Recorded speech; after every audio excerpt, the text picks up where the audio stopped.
Good evening, my relatives. Anhipi washte yuha ialo. Yihanskan hi hakapaz zipilad machiapie. My name is White Owl. I am the international chief and co-founder of the ancestral intertribal movement, Nomads. I know some of you have been asking about what our platform of pan-indigeneity actually means. So I'm just here to give you a brief overview. Here in the United States, globally according to the political economy, we are what's called the first world.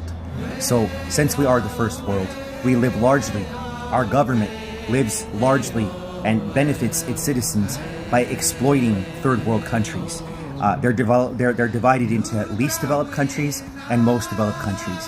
Well, the first world, Europe, Canada, America, these central powers, including Japan, China and Russia, they benefit largely off of the labor of the third world people. So here in the United States, indigenous people, and in Canada, in the first world, are called the lumpen proletariat. We're defined as the lumpen proletariat because we are valued by what our labor stands for.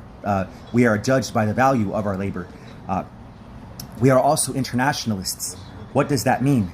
Well, we believe in pan-indigeneity, meaning the plight of indigenous people in this country mirrors largely the plight of all indigenous people, not only in the Western Hemisphere, but around the world.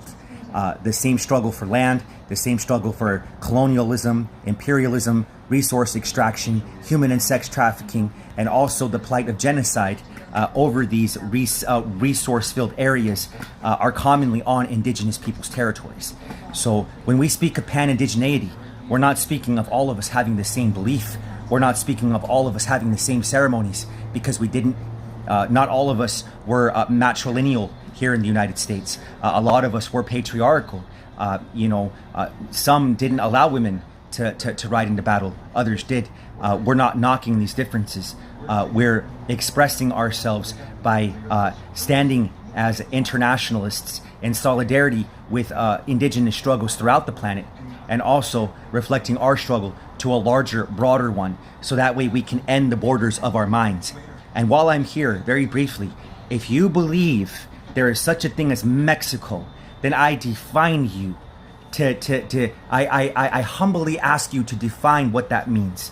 Because if you're just saying it's a border or it's a conglomeration of people, I have to remind you that the term Mexica was a term used after the invasion of the Spaniards, and they slaughtered out the Aztecs. Okay, they developed this class of people called Indio that was at the bottom. So if you claim that you're Mexican, you're actually reinforcing the stereotype